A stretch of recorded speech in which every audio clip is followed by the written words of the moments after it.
নমস্কার বন্ধুরা, কেমন আছেন সবাই? চীনা লাইফস্টাইলে আপনাদের স্বাগতম।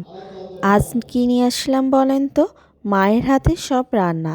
বাবার বাড়িতে যে কয়দিন ছিলাম সেই কয়দিনের মা যা রান্না করেছিল তার একটি সব ভিডিও আপনাদেরকে দেখাচ্ছি। মা রান্না যা করেছিল সেইগুলোই আর কি আপনাদের সাথে শেয়ার করছি।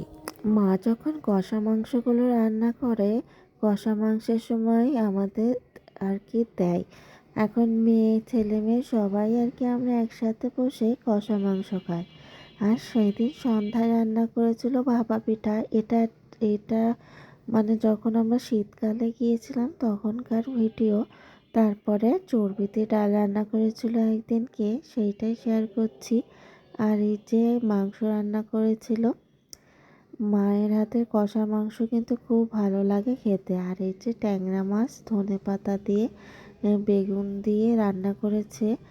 মায়ের হাতের এই ট্যাংরা মাছের ডিমওয়ালা ট্যাংরা মাছের এই রান্নাটা খুব ভালো খায় তার জামাইরা। আর এই যে ডিমটাও বেশ ভালো হয় মায়ের হাতের। হাঁসের ডিম রান্না খুব ভালো লাগে খেতে। আর এই যে খাসির মাংস লাস্টে দেখিয়ে দিলাম।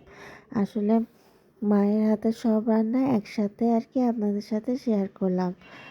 আর মায়ের হাতে সব রান্নাই ভালো লাগে, কি বলবো, কোনোটা খারাপ লাগে না। ভালো থাকেন, সুস্থ থাকেন।